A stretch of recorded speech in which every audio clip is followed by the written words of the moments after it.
Yeah, we back at it again. Big shout out to everybody who's been subscribing to the channel, listening to me as I go along in this little journey of boxing, um, trying to make it the number one sport in the world. So if you're listening to that one person out there, mad love to you. So today we're talking about Caleb Plant and David Benavidez. It's finally here, y'all. We finally got the fight. Everything's good. They made weight, and we're about to see a banger in a fight. Um, this is one of those fights that comes around. I feel like it's a grudge match. A lot of people don't know the backstory to it, but these men have been going back and forth for about 5 years. A lot of things have been said. Bad blood. I don't. This is one of those matches that I don't think. Um, After this fight, they're probably gonna be friends. You know, most fighters after they go through a tough fight like that, they invite each other out. You know, have some drinks, be cool with each other, be civil. But this kind of fight, this grudge match, they're not having that. This is gonna be a real tough fight for both men. Both of them are gonna go in there trying to knock each other's head off, and that's what you want. You want to see those type of fights because they train so hard in order to be at their best, to be at their peak best. And I want to see this fight. Of course, Caleb Plant has, that 1-0 on his record. A lot of people, I don't really find that a big deal. I mean, he's gone through it. He had to fight Canelo. That's how Canelo became undisputed, by fighting Plant. Now David Benavidez has a chance to show out against him, and he has to do it in spectacular fashion. I mean, he has to knock him out. That's one of the things. And after watching the whole back and forth, and the trainer that's in Caleb Plant's camp, Breadman, Fight Hype had posted a video, and to me, this was very, I feel like, very intuitive of what's going on in that camp and how much they believe in Caleb Plant. Because the truth is, a lot of you have to believe in yourself first of all, and you have to have your camp behind you. And if your camp believes you can knock this person out, that's the way it's gonna go down. Everything is about confidence and the way you go in there. If Caleb Plant goes in there looking for a knockout, throwing wild punches, not being, calm and collective, just trying to take his head off, then he might, get caught with something. And so for Benavidez as well, you're probably gonna see someone get caught with a big punch early. And how is the chin going to take that? I've never seen a Benavidez like this. I mean, the dude has abs, for God's sakes. Him with abs, we've never seen that kind of Benavidez. Um it's like when what's his name? Yeah, I hate when I do this. I gotta be more on point with the names. Andy Ruiz, when he went to the camp with Canelo, he dropped weight. And that weight was, I feel, hindering him from taking shots. I mean, he got dropped in his fight with I forgot. Jeez, come on. I gotta be more on top of this. I gotta have like another computer right next to me, looking stuff up real quick. But he got dropped in his last fight, and I think that's due to him not having that weight. Maybe that weight was helping him in a way. A lot of body types are different, and when you do drop a lot of weight, maybe it takes away from you. Maybe that's why he was dropped. And maybe the same thing could be said about Benavidez. He might get caught with something, and how is his body going to react to that punch with having this much weight drop? I mean, he came in at 166, I believe. Yeah, it was 16. They're fighting for a 168 to challenge Canelo. It's that's what this whole fight's about. Who's gonna fight Canelo? Who's gonna be the interim champion to go in there and take the belts from Canelo? So let me get into this video. I don't want to be on here for too long. I got stuff to do. Life keeps going, but I also want to jump on live. I want to be on here. Shout out to the two people. There was two people listening. Shout out to you. We're gonna get into this video. Breadman, he was added to Caleb Plant's team. Listen to what he says. This is very descriptive on how the fight, I feel, might go down. When you look at it, it might go down in this way because the camp believes so much in Caleb Plant. So let's see this video real quick. So what they do is what they do. Some people can fight angry. I hope he do fight angry. I hope he do come out like his Hagler Hearns and bring it. I want him to do that. You know what I'm saying? Because I think Caleb could knock him out. No, I think Caleb could knock him out. Anybody could be knocked out. People talk like that it can only go one way because he got more knockouts. But that's all punches hurt, bro. Anybody 168 pounds can hurt you. And I know that David could hurt Caleb. This is boxing. But all of them smiling and the monster, he feel punches. He's a human being. He been knocked down before. He been hurt before in the gym. Anybody can be hurt. So when people always say, well, David's gonna fuck him up and he could hurt him, he's a monster. I'm like, the same shit he could do to him, he could do to him. It's boxing. Think he can't, anybody can get knocked. If you could go to sleep at night, you can get stopped. Better fighters than David Benavidez than been stopped. Monster fight. George Foreman been stopped. You understand what I'm saying? Mike Tyson been stopped. David Benavidez is a great fighter. He's not as good as they are. You know what I'm saying? Tommy Hearns been stopped. He was 32-0 with 30 knockouts, and Ray Leonard stopped him. Anybody can be stopped, bro. You know, so people say that, and I just sit back and laugh. I'm getting more in fight mode now. Like, bro, you think that Caleb can't stop him? I hope. Well, some fans say, you know, David, the way he stands straight up, Man, he gets listen, caught the right way. Yeah, it could be a anybody problem. can be stopped. It's not just the way he stand. You got Right, nerves in your chin, man. You got nerves in your temple. The human beings, we got vital areas. That's why you hold your hands up when you fight. I hope that he come like that. You know what I mean? Yeah. As you can see in this video, he's saying if he comes aggressive, if he goes in there and he tries to knock his block off, he's going to come with something because anyone could be knocked out in boxing. Anybody. It could be from the strongest guy, smallest guy. If you get caught something in your chin and you ain't ready for it, definitely you're going to be knocked out. And I feel like Caleb Patton is training for that. He's going to use his movement a lot. He has great movement, knows how to switch angles on you, you know, and he keeps his jab out there, very good with it. And Benavidez is known to stand up straight. You know, he can't, and I'm telling you, he looks a lot healthier. He looks a lot ripped. You know, he has abs, but he also looks a little bit on for me, I've never seen him this, you know, this healthy. I mean, not this in shape. That's what I mean. I never seen him this in shape.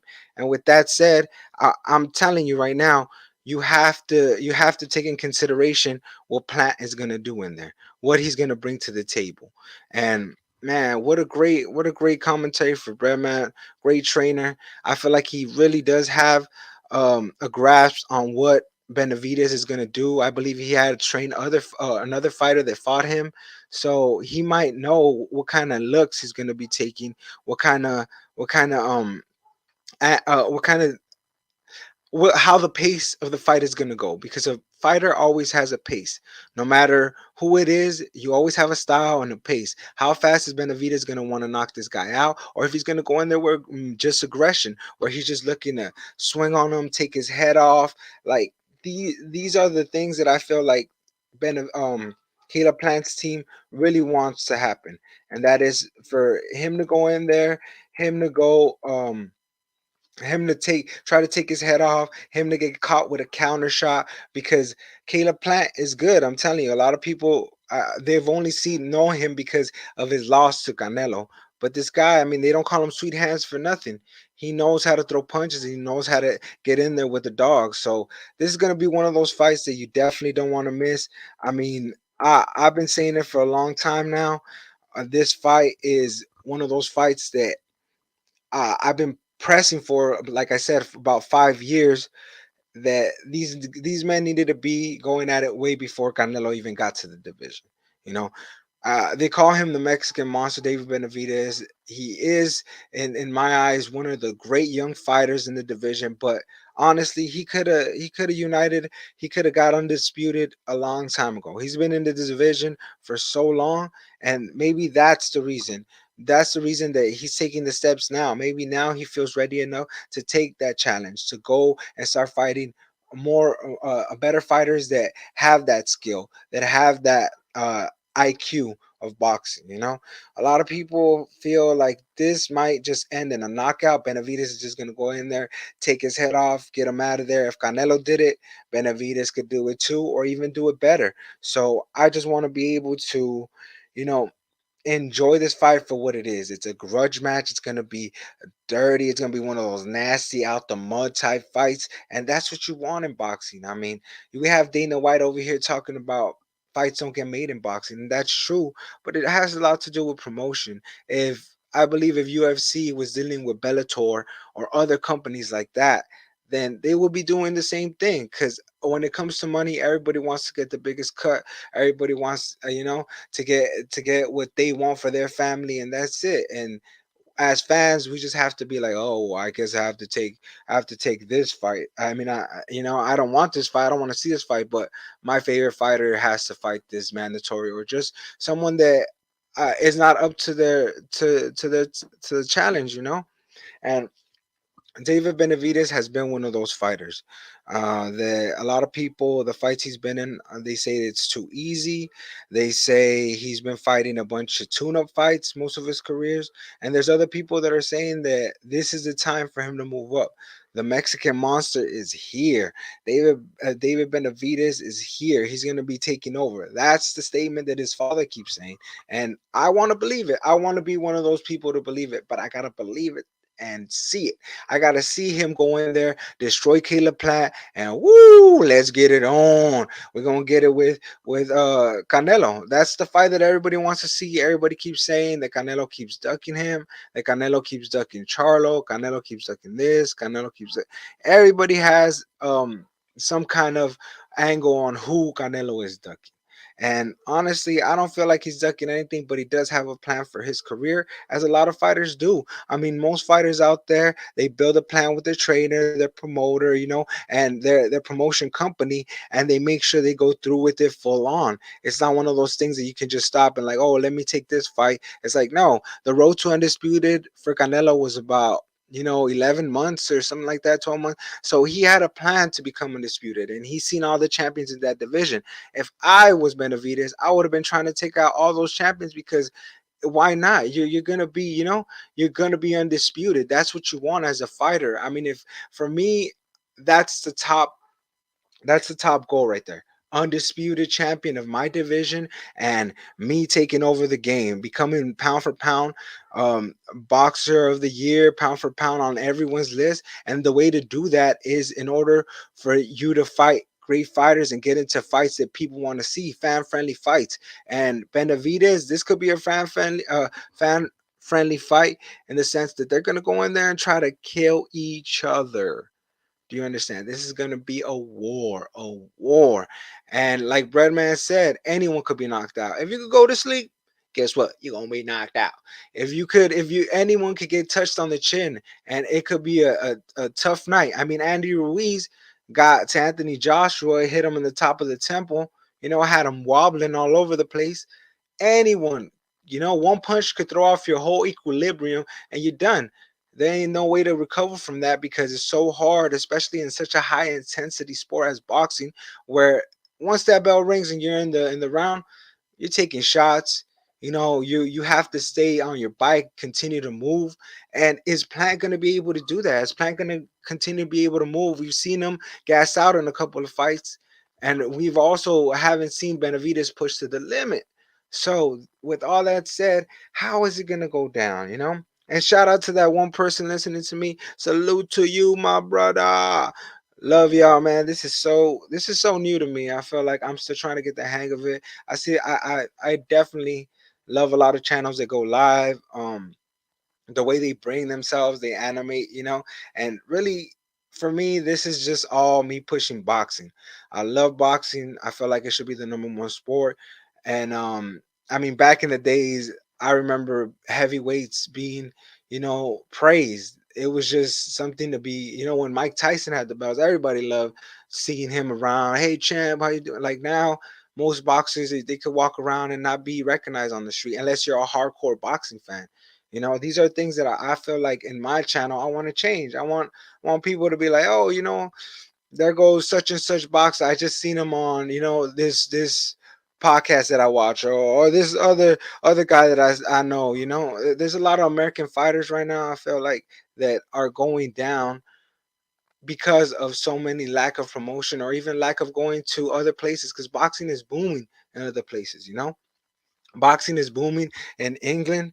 Boxing is booming in Australia.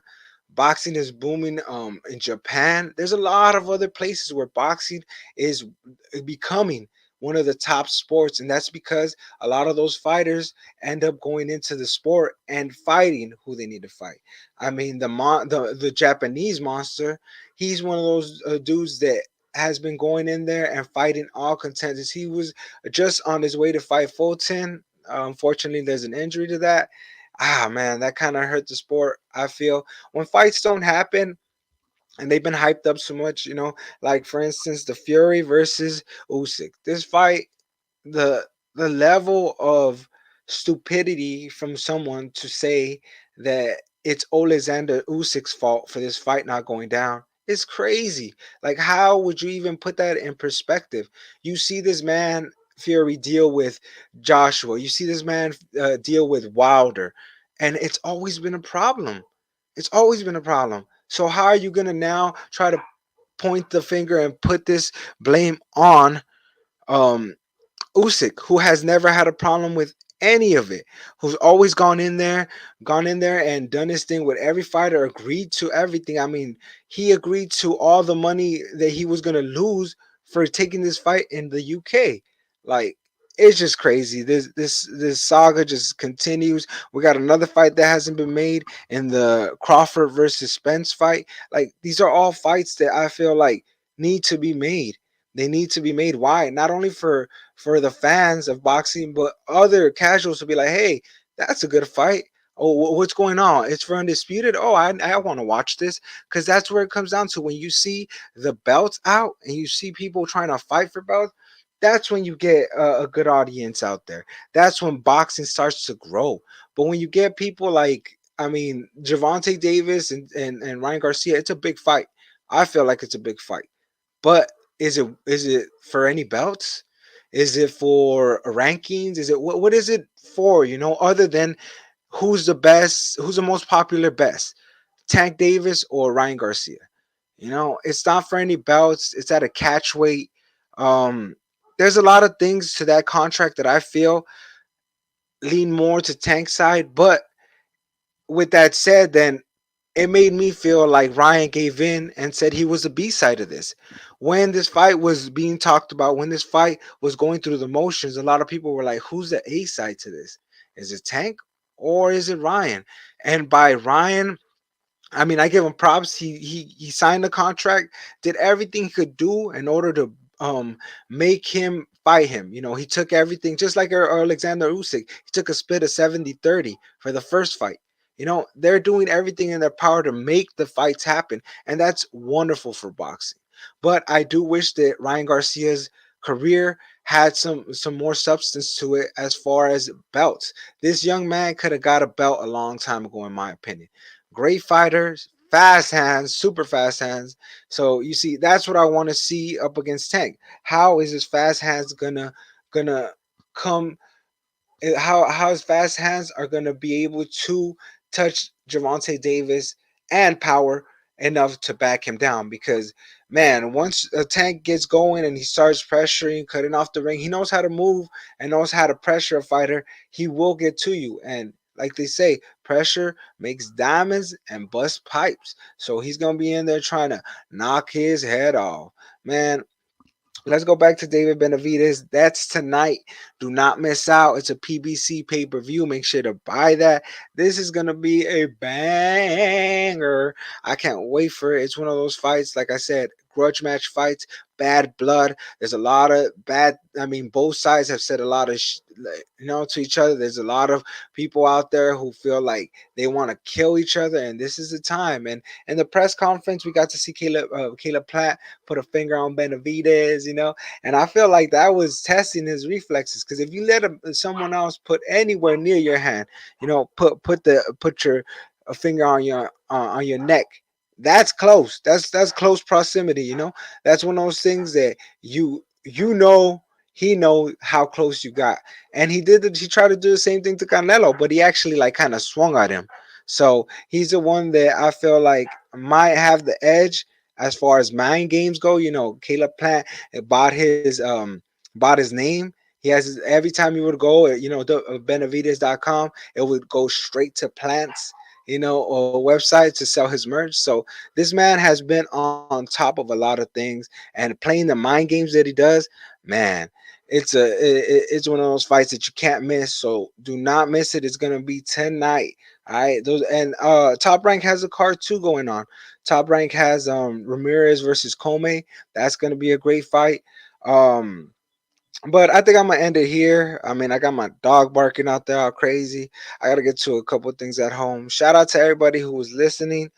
Shout out to everybody who's gonna check out the video. Much love to you. I hope you have a great night and make sure to check out this fight. It's gonna be a banger. You're not gonna regret it. Someone's getting knocked out, or if it goes to decision, someone's getting beat up. These two guys really, really do not like each other. Bad blood in the water, and the sharks can smell it. All right, so much love to you. Peace out. I'm gonna take off with the intro. You already know what it is.